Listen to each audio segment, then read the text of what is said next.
브라켈 교회론 네 번째 시간입니다. 오늘부터 교회에 관해서 이제 본격적으로 들어가도록 하겠습니다. 교회는 은혜 언약과 기독론의 토대 위에 세워져 있다고 하였습니다. 그래서 은혜 언약에 대해서 은혜 언약의 보증이신 그리스도에 대해서 잠시 살펴보았습니다. 교회는 그 언약의 참여자, 당사자라고 할 수 있습니다. 은혜 언약의 당사자인 교회는 본래 비참하고 죄악되며 비난받아 마땅하고 무능한 존재로서 하나님과 은혜 언약을 맺을 수 없는 사람이었습니다. 그러나 우리 중보자 되시는 그리스도께서 은혜 언약의 보증이 되셔서 우리가 하나님과 은혜 언약을 맺을 수 있는 근거를 마련하여 주셨습니다. 보증이신 그리스도로서 그분은 참 인간이시며 거룩한 인간이시고 참 하나님이시며 한 인격 안에 연합된 하나님과 사람으로 이 땅에 오셨습니다. 참된 인간이며 거룩한 인간으로서 모든 인류의 대표자로서 이 땅에서 십자가를 지셨고 참된 하나님으로서 죽음에 머물러 계시지 않고 우리를 위한 모든 고난을 다 감당하심으로 우리의 언약의 보증이 되셨습니다. 이 두 본성이 한 인격 안에 연합되어서 이 모든 일들을 감당할 수 있는 존재로 오신 분이 우리 주 예수 그리스도이십니다. 오늘은 언약의 참여자인 교회에 대해서 공부를 합니다. 먼저 교회가 무엇인지 간단히 서술하고 정의하고 하나의 교회에 대해서 그리고 교회의 구성원에 대해서 교회의 특성에 대해서 다룰 예정입니다. 그럼 먼저 교회가 무엇일까요?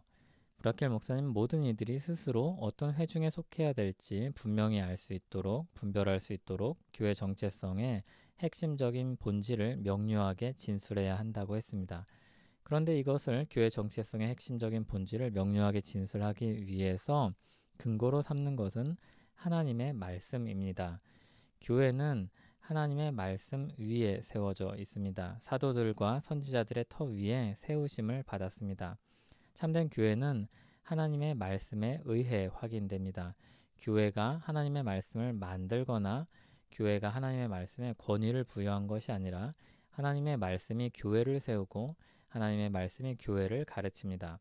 그래서 우리는 하나님의 말씀을 통해서 교회가 무엇인지를 살펴보아야 합니다. 교회 공동체에 받아들여지기 이전에 먼저 가르침을 받아야 됨을 이야기하는데 마태복음 28장 19절을 보면 모든 민족을 제자로 삼아 세례를 베풀고 이렇게 말씀하는데 여기 제자로 삼는다는 말이 다르게 번역을 하면 가르치고 라고도 번역할 수 있습니다. 이처럼 주님의 교회는 먼저 가르침을 받고 복음이 무엇인지 교회가 무엇인지 알고 그 위에 세워져 가야 합니다. 브라켈 목사님이 이렇게 얘기합니다. 오늘날 수많은 교회들이 기독교회를 자처합니다. 그러하기에 우리는 어떤 교회가 참된 교회이고 어떤 회중이 진리를 견지하는지를 밝히기 위해 하나님의 말씀을 힘써 살펴보아야만 합니다. 그럼 교회에 대해서 먼저 어원적으로 살펴보겠습니다. 교회를 가리키는 헬라어 퀴리아케는 주께 속한 것이라는 의미입니다. 그래서 교회는 주께 속한 사람들을 가리킵니다. 구약에서 모인 무리라는 뜻으로 회중이라는 뜻으로 카할을 비롯한 표현들을 쓰고 있는데 모인 사람들이라는 뜻입니다. 신약에서도 모임을 가리키는 헬라어 시나고게라는 말을 쓰는데 함께 부름을 받아서 질서 있게 구성된 교회 회중을 가리킵니다. 교회는 장소가 아니고 당회도 아니고 사람들의 모임인 회중입니다. 예수 그리스도께 속한 사람들의 모임인 회중이 바로 교회입니다. 이 땅에 있는 교회는 두 교회가 아니라 단 하나의 교회만 있습니다. 그 교회를 사람들은 흔히 가시적인 교회와 비가시적인 교회, 보이는 교회와 보이지 않는 교회로 나누어서 설명을 합니다. 그러나 브라켈 목사님은 그런 신학적인 설명을 할 수가 있지만 그리스도의 교회가 오직 하나로 존재함을 강조해야 한다고 말씀합니다. 세상 처음부터 마지막에 이르기까지 부름받은 모든 택자들로 구성된 단 하나의 교회만 존재합니다. 이들은 모두 그리스도의 소유가 된 백성이라는 공통점을 지니고 있습니다. 디도서 2장 14절을 보면 그가 우리를 대신하여 자신을 주심은 모든 불법에서 우리를 속량하시고 우리를 깨끗하게 하사 선한 일을 열심히 하는 자기 백성이 되게 하려 하심이라 이렇게 말씀합니다. 모든 불법에서 죄에서 우리를 값주고 사셔서 예수 그리스도의 소유가 되게 하셨습니다. 그리고 우리를 깨끗하게 하시고 주님의 백성으로서 살아갈 수 있도록 우리를 만드시고 모으셨습니다. 사람들은 승리한 교회, 전투하는 교회와 같은 방식으로 보이는 교회와 보이지 않는 교회를 나누어 설명을 하기도 합니다. 승리한 교회는 하늘에 속한 교회입니다. 전투하는 교회는 이 땅에 존재하고 있는 눈에 보이는 교회입니다. 그런데 여기서 관심사는 전투하는 교회입니다. 그런데 교회는 어떤 면에서는 가시적이지만 또 어떤 면에서는 비가시적입니다. 그럼에도 브라켈 목사님은 교회를 이렇게 가시적 교회와 비가시적 교회로 구분하는 것을 반대합니다.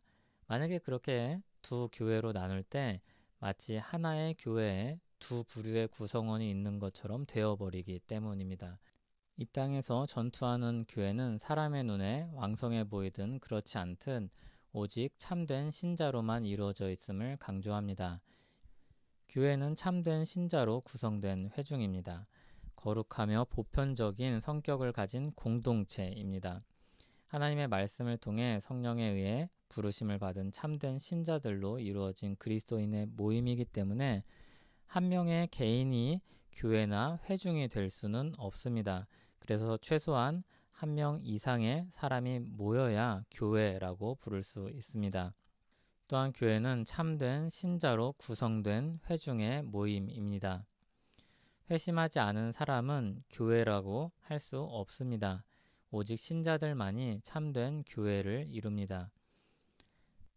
이 설명을 위해 벨직 신앙고백서를 인용하는데 27조를 보면 이 교회는 예수 그리스도를 믿음으로 구원받고 그의 보혈로 죄 씻음을 받으며 성령으로 성화되고 인쳐질 것을 믿고 바라는 참된 그리스도인들이 모인 하나의 거룩한 회중이다. 28조 우리는 이 거룩한 회중이 구원받은 사람들의 성회이며 이 성회의 바깥에는 구원이 없음을 믿는다. 29조 우리는 마땅히 하나님의 말씀을 통해 무엇이 참된 교회인지 성실하고도 주의 깊게 분별해야 함을 믿는다. 한 몸으로서의 참된 교회 교제가 교회임을 자처하는 온갖 이단 분파들로부터 반드시 구별되어야 함을 말한다. 이 땅의 교회가 조금 부족해 보이고 좀 못나 보이는 면이 있을지라도 그런 정도의 차이가 있더라도 여전히 주님의 교회는 참된 신자들로 구성되어 있다고 말합니다. 이렇게 우리는 그리스도께 속한 하나의 모임으로서의 교회에 대해서 살펴보았습니다. 이 교회는 참된 신자들로 구성된 모임이었습니다. 그럼 이 교회가 가지고 있는 특성이 무엇인지를 보겠습니다. 첫 번째로 유일성입니다. 교회의 하나됨은 세상 가운데 나타나는 외형적인 것과는 아무런 관련이 없습니다. 외형적 교회의 드러남은 달이 차거나 줄어드는 것과 비슷하기 때문입니다.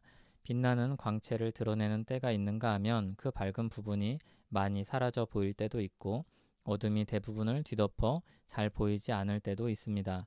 그러나 교회는 그 본질과 특성상 하나입니다.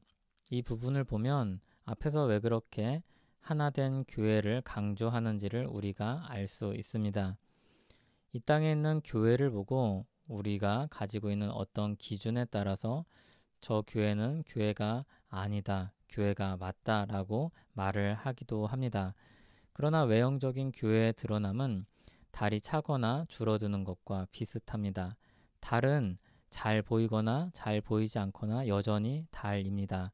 그렇듯이 교회도 그 모습이 교회답거나 교회답지 않더라도 교회는 교회인 것입니다.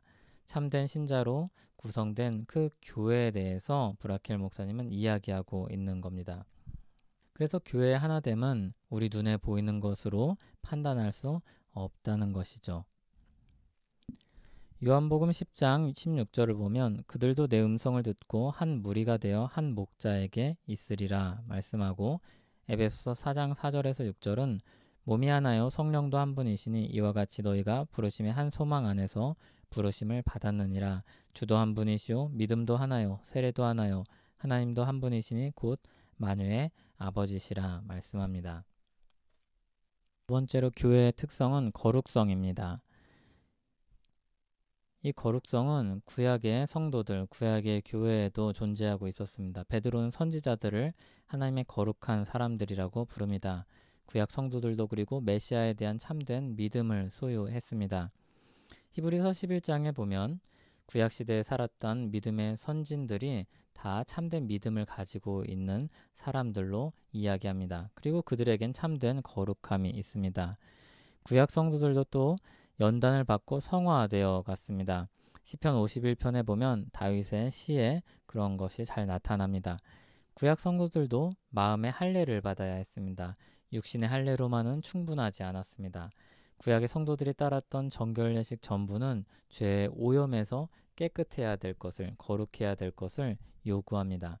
구약의 교회 역시 거룩한 특성을 가지고 있었습니다.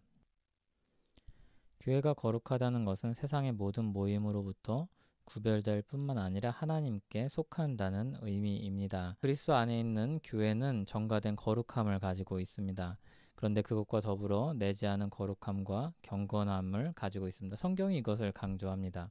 교회는 참되게 회심한 경건한 지체들로 이루어졌고 참된 거룩함에 관해 가르치고 훈계하며 그리고 참된 거룩함이 그곳에서 실제로 발견됩니다. 이는 교회가 온전히 순결하며 완벽하다는 말이 아닙니다. 교회의 모든 지체들은 이 거룩함을 향해 작은 걸음을 내딛었을 뿐 자신 안에 여전히 수많은 부패함을 지니고 있습니다. 그럼에도 예수 그리스도 안에서 우리가 의를 얻었고 성령 하나님의 역사로 우리가 거룩함을 향해서 나아가고 있기 때문에 교회가 거룩하다라고 말할 수 있습니다. 세 번째로 교회의 특성은 보편성입니다. 카톨릭이라는 단어는 정통 또는 참된이라는 의미가 아니라 보편적이라는 의미입니다. 히브리서 12장 22절 23절을 보면 그러나 너희가 이른 곳은 시온산과 살아계신 하나님의 도성인 하늘의 예루살렘과 천만 천사와 하늘에 기록된 장자들의 모임과 교회와 만민의 심판자이신 하나님과 및 온전하게 된 의인들의 영들과 라고 이야기합니다. 여기 기록된 장자들의 모임, 교회, 온전하게 된 의인들의 영들, 이 모든 온 세상, 모든 시대에 승리한 교회 전부가 주님의 교회임을 이야기합니다. 그리고 그 보편적인 교회는 이 땅에 전투하는 교회들로 구성된 택자들 전부를 가리킵니다. 또한 신약의 교회의 회중은 지역과 민족과 시대에 있어서 보편적입니다. 그 교회는 온 세상에 흩어져 있고 사방에서 발견됩니다. 다양한 민족이 교회를 이루고 있고 유대인인지 이방인인지가 중요하지 않습니다. 다음으로 교회는 다양한 모습을 가지고 있지만 보편적인 교리를 가지고 있습니다. 예수 그리스도께서 우리에게 제정하신 두 가지 성례를 그들의 교리로 가지고 있습니다. 교회의 마지막 특성은 그리스도 중심성입니다. 교회의 유일한 머리이신 그리스도 아래 모인 회중입니다. 그리스도께서 교회의 머리됨과 같음이니 그가 바로 몸의 구주시니라. 아멘. 그리스도께서 교회의 왕이시며 주인이십니다. 그 아래 지체인 교회들이 존재합니다. 교회는 그리스도의 가르침을 받고 그리스도의 생명을 드러냅니다. 우리는 그리스도의 교훈을 배우고 그리고 그리스도의 마음을 쫓아갑니다. 그리스도를 본받아 살기 위해 힘씁니다. 주님은 우리에게 본이 되어 그 자취를 따라오게 하셨습니다. 브라켈 목사님은 참된 교회로서 우리는 스스로를 개혁파라고 부른다고 합니다. 이것은 개혁파이기 때문에 교리를 개혁하거나 변하거나 개선해야 된다는 그런 뜻이 아님을 이야기합니다. 하나님의 말씀인 진리는 언제까지나 보존되고 건재해야 합니다. 개혁파라는 말은 말씀이 가르치는 바를 따라서 교회를 개혁해 나가는 것이죠. 사람들이 칼빈의 이름을 따서 칼빈주의자라고도 부르지만 그것을 브라켈 목사님은 거부합니다. 그는 교회의 머리가 아닙니다. 우리는 사람을 칭송하거나 숭배하지 않습니다. 사람이 고안한 것을 쫓지 않을 뿐더러 사람을 추종하지도 않습니다. 교회는 이처럼 그리스도를 머리로 한, 그리스도를 중심으로 한 사람들의 모임입니다.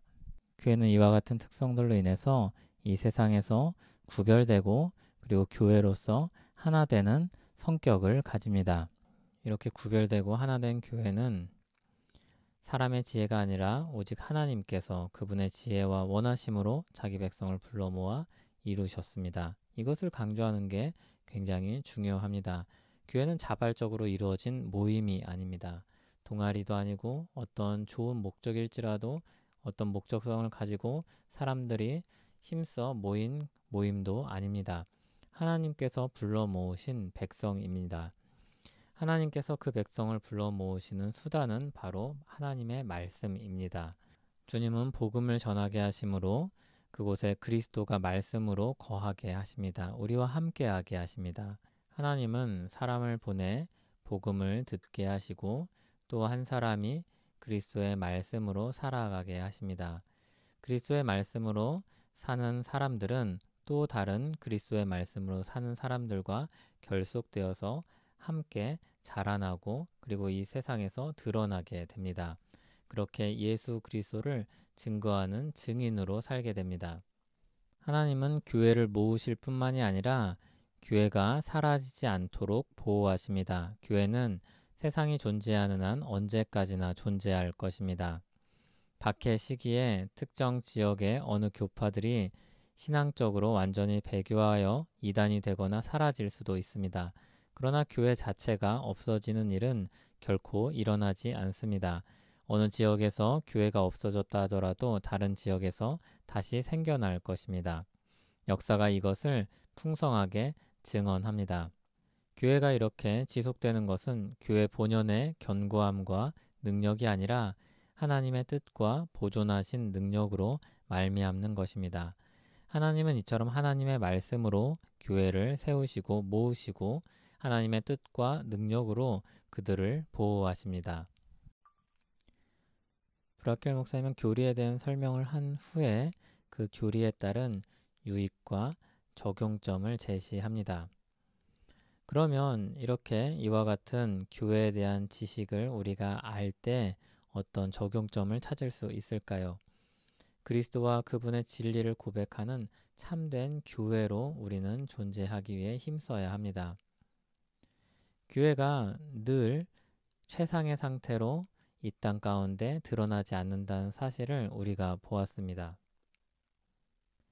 이 땅에 오직 예수 그리스도 안에 있는 한 교회만 존재하지만 그 교회가 정말로 거룩한 교회이지만 때로는 그들이 오류를 가지고 있기도 하고 불경건한 행실을 가질 때도 있고 박해를 받아서 그들의 빛이 가리워질 때도 있습니다.